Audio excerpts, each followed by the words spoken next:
Bismillahirrahmanirrahim. Assalamualaikum warahmatullahi wabarakatuh. Alhamdulillah alladzi bi ni'matihi tatimmu shalihat. Walladzi asbagha 'alaina ni'amahu zahiratan wa batinatan. Asyhadu an la ilaha illallah wahdahu la syarika lahu wa asyhadu anna Muhammadan 'abduhu wa rasuluh. Allahumma shalli wa sallim wa barik wa an'im 'ala nabiyyina wa rasulina Muhammadin wa 'ala alihi wa sahbihi ajma'in. Amma ba'd. Masyaallah kan wa ma lam yasha' lam yakun. La haula wa la quwwata illa billahil 'aliyyil 'azim. Alhamdulillah, berhamdulillah. Sama-sama sudah kita lalui ya, bagaimana kesungguhan kita dalam membaca petunjuk Allah ini yang termaktub dalam Al-Quran. Apapun yang kita lakukan, insya Allah semuanya akan mendatangkan kebaikan. Dan kita semua sudah tahu fadilahnya, alhamdulillah. Yang bacanya masih terbata-bata, dia akan mendapatkan 2 pahala, pahala kesungguhannya dan pahala tilawahnya. Dan apalagi yang sudah ya mahir, ma'asafaratil kiramil bararah, ya, akan setarakan seperti malaikat kealimannya itu. Tapi ya manusia lebih dari malaikat kalau kita lebih alim ya. Karena malaikat tidak diberikan hawa nafsu. La ya'sunallaha ma amarahum. Mereka tidak akan bermaksiat Allah merintahkan. Kalau kita dikasih nafsu, wajar kalau kita maksiat karena ada nafsu.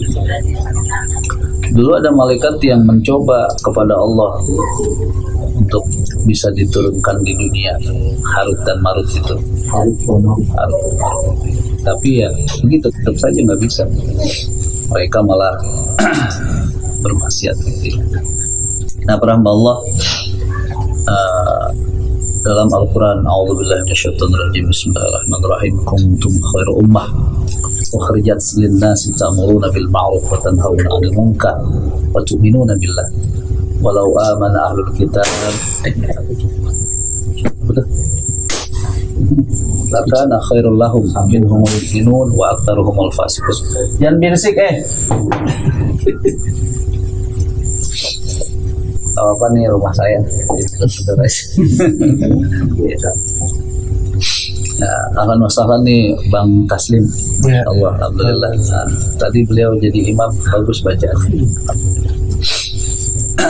Semoga Allah memberkati bacaannya. Amin. Apa yang saya bacakan tadi terdapat dalam surat Ali Imran. Ya, insya Allah sudah hafal tuh yang saya baca tadi ya. Itu hafalan dari sebelumnya lah, dari sebelumnya yang sudah kita hafal. Wa'tasimu wal takum minkum ummatun yad'una ilal khair yawma tabyadu wujuh, tilka ayatullahi natluha 'alaiha bil haqq wa mallahu yuridu dzulman walillahi ma fis samawati wa kuntum khairu ummah. Setelah kuntum walau amana ahlul kitab lakana khairal minhum wa aktsaruhumul fasiqun la yadurukum, dan duribat alimat terus ke bawah tentang orang-orang Bani Israil lah. Jadi imam dulu waktu tesisnya itu gitu, kalau misalnya ingin mengetahui bagaimana sejarahnya Bani Israil, kuasain aja tuh Al-Baqarah sama Al-Imran, itu semuanya tentang Bani Israil ya. Terlebih dalam surat Al-Baqarah ayat 5 masuk ke 6, 7 sampai 10-nya itu orang-orang kafir yang nisbahnya kepada orang-orang Yahudi. Wa idza qila lahum la tufsidu fil ardi, dikatakan kepada mereka janganlah kamu merusak bumi. Qalu innama nahnu muslihun. Semuanya kami ini justru adalah sebuah kaum yang memiliki untuk memperbaiki dunia, itu bacanya. Dinasihatin jangan merusak, dia malah bilang justru saya orang yang memperbaiki dunia. Padahal mereka orang-orang yang tidak kelihatan jelas. Nah, para hamba Allah, ayat yang saya bacakan itu banyak yang menjelaskan tentang kata-kata khair ummah itu. Dalam tafsir Ibnu Katsir dijelaskan ada beberapa, di antaranya adalah bahwa ini masukkan khair ummah itu adalah umatnya pada masa Nabi Muhammad SAW. Kenapa demikian? Karena Nabi sebelumnya pun Musa alaihissalam ingin memiliki umat seperti umat Nabi. Jadi Nabi Muhammad akan diturunkan ke dunia ini memang sudah diinformasikan jauh-jauh pada masa Nabi Musa, juga pada masa Nabi Isa, dan juga sebelum penciptaan langit dan bumi itu sudah disiapkan. Insya Allah saya sudah menjelaskan itu ya. bahwa beliau itu keutamaannya wa ma khalaqtu khalqan akramu alayya minhu katabtu ismuhu ma'a ismi, kata Allah, fil arsh qabla an akhluqas samawati wal ardh. Tidaklah aku menciptakan sebuah makhluk yang paling mulia di antara makhluk yang lainnya, yang namanya sudah aku abadikan bersamaku di dalam arsh sebelum aku menciptakan langit dan bumi. Jadi bukan pada masa Nabi Musa aja, tapi memang sudah disiapkan oleh Allah. Nah, jadi orang-orang Yahudi sekarang jika tidak mengakui adanya Nabi Muhammad, itu adalah sebuah kebohongan atau dusta yang sangat besar. Kenapa? Musa alaihissalam itu sudah dikasih. Bahkan pada masa Nabi Isa pun, selaku Nabi Bani Israel terakhir, ada apa? Kamar mandi. Oh, fadal. Fadal.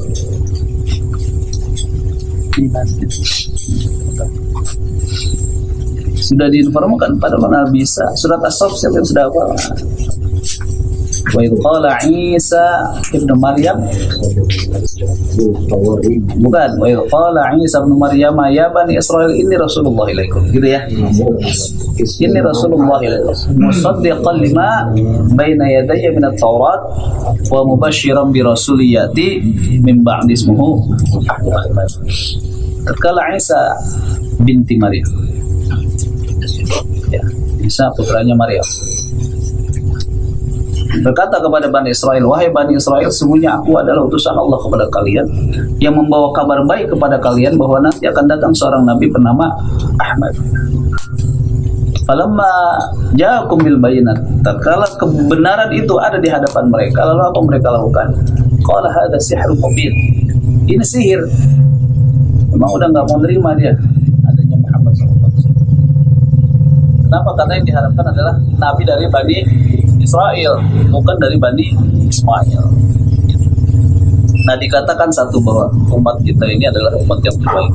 Yang kedua dalam hadisnya adalah bahwa kita ini terumat terbaik dikarenakan nanti di jannah, di surganya Allah, ada sebuah hadis mengatakan bahwa safnya ahlu surga itu ada 120. Ishruna wa mi'ah safan.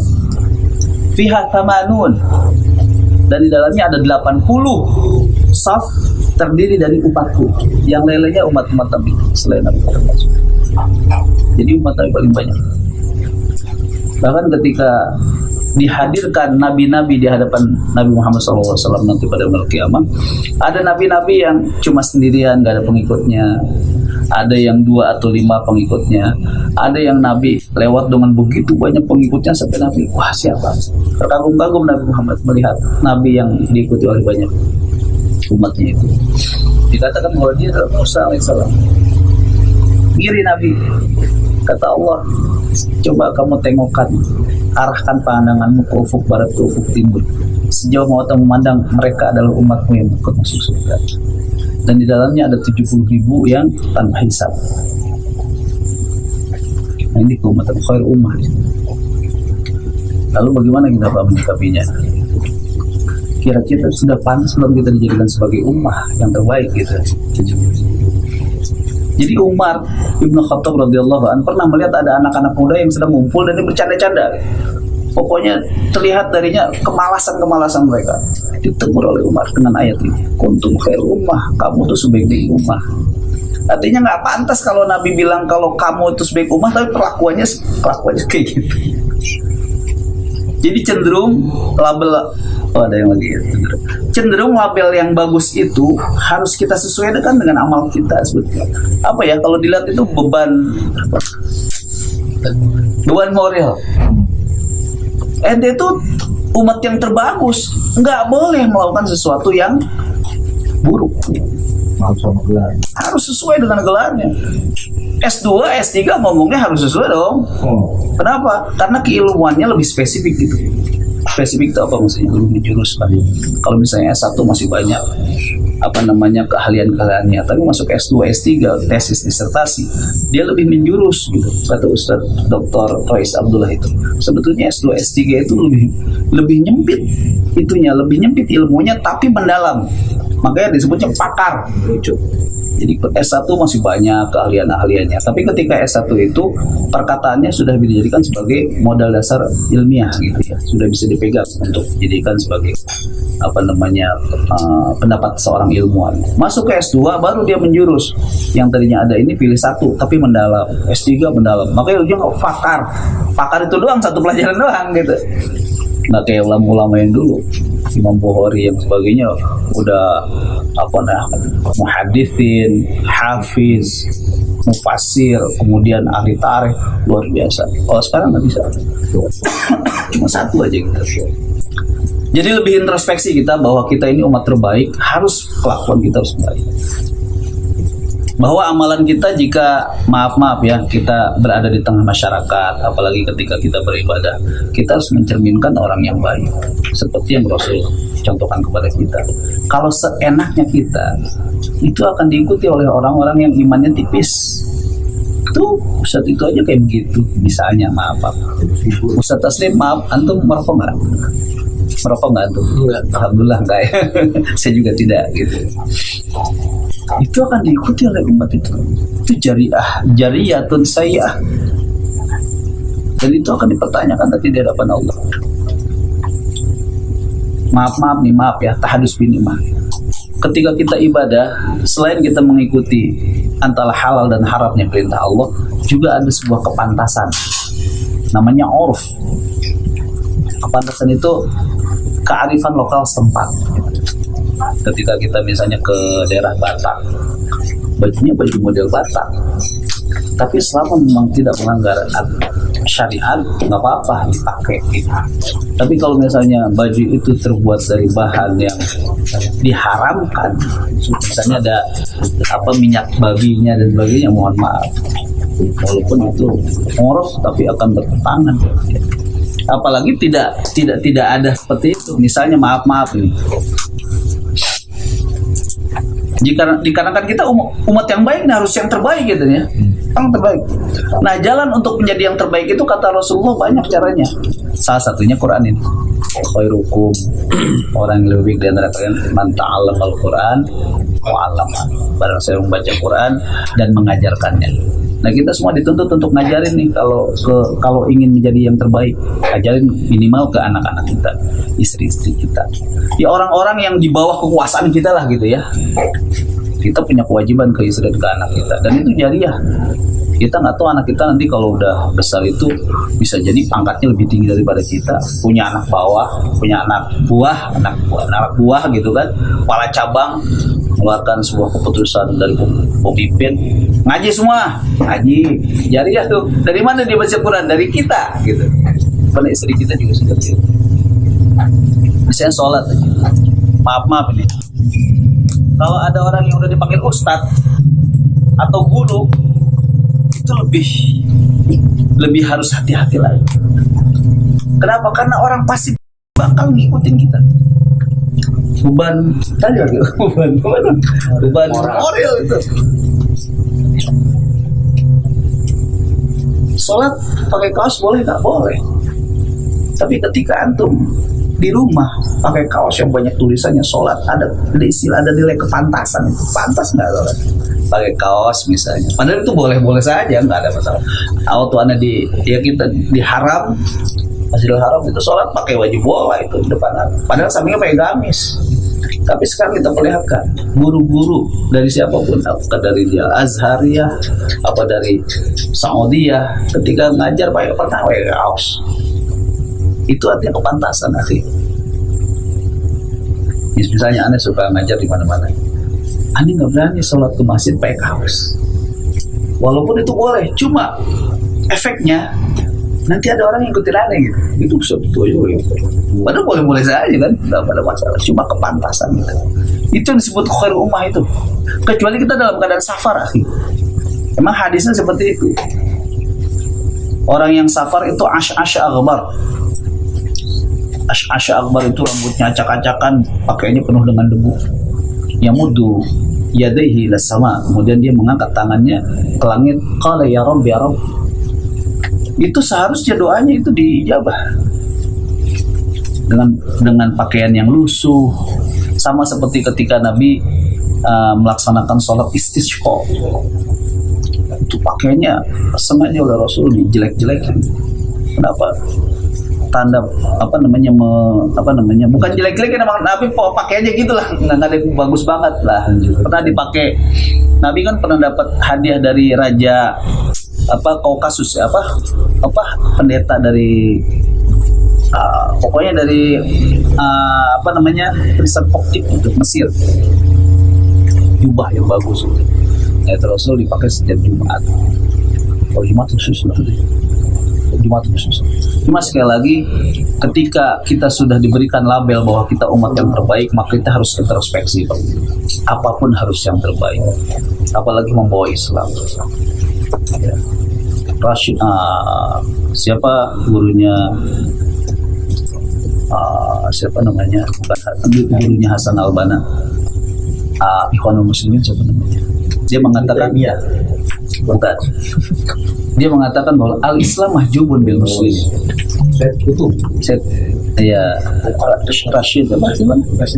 Rashid Ridho mengatakan al-Islam mahjubun bil muslim.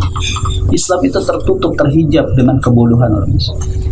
Islam seharusnya ya'lu wa la yu'la alaih, tinggi dan tidak ada yang bisa menjadikan dia lebih tinggi lagi. Dia paling tinggi tapi hina gitu. Kenapa? Karena perilaku orang-orang Islam itu sendiri. Aku orang Islam tapi kok gitu, keluar pakai celana pendek, keluar boleh nggak kita keluar pakai legbong gini? Enggak. Boleh aja sebetulnya, boleh saja. Karena itu masih menutup aurat gitu. Tapi ada pantas enggaknya? Ada itu. Kearifan lokal itu araf itu. Apalagi misalnya guru ngaji, ustadz, tapi foto di profilnya pakai fitness gitu. Ya mungkin ada seperti itu, mungkin ada. Cuma sekali lagi, boleh nggak? Boleh aja, tidak melanggar. Tapi hal-hal seperti itu akan difokuskan ketika kita darurat sekali. Yang tadi Rasul, ketika antum dalam perjalanan pakaiannya acak-acakan rambutnya itu antum doa diterima oleh Allah. Tapi Rasul mengatakan ketika masuk ke masjid itu pakailah khudhu zinatakum kan inda kulli masjid. Pakailah perhiasan ketika kamu masuk masjid. Nah, jadi kita harus cenderung introspeksi kepada diri kita sebagai umat yang dikatakan sebagai umat yang terbaik oleh Allah. Ya, kita baca bagaimana hadis-hadis Rasulullah mengatakan bahwa kita umat yang terbaik karena kita jariah ini kepada orang lain. Kita bukan hidup sendirian. Apalagi kita sudah menamakan bahwa kita berada di sebuah wadah yang hak gitu ya. Katanya fil art, tapi kok masih merokok misalnya. Ada nggak yang masuk merokok? Jangan. Gitu kan. Walaupun memang ada ulama-ulama yang memperdebatkan hal itu. Gitu.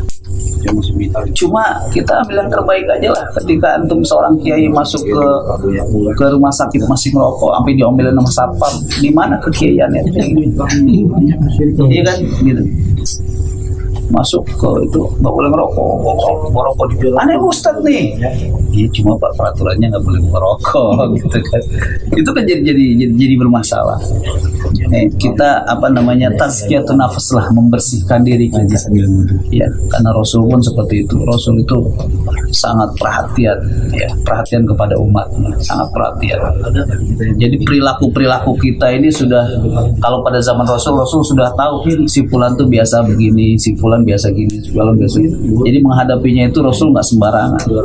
Antara Rasul menghadapi Abu Bakar, antara Rasul menghadapi Umar, antara Rasul menghadapi Utsman, dan antara Rasul menghadap Ali. Kalau Ali, Rasul kayak yang namanya mantu ya. Ketika Rasul datang ke rumahnya, ya Ustaz ya, ketika Sayyidina Ali datang ke rumahnya, itu Ali masih tidur sama Fatimah, dibangunin. Bukankah kalian seharusnya sholat? Kata Rasul. Lalu apa jawaban Ali? Iya, ini kan sudah takdir Allah. Kalau Allah suruh bangun saya, ya saya juga bangun gitu. Langsung Rasul mukul pahanya kan. Wakana insanu ajula, emang dasar manusia tuh bantah mulu gitu. Sekali tuh. Jadi karena Rasul sama Ali udah dekat gitu ya. Mantu ponakan. Mana ponakan? Ponakan sepupu juga.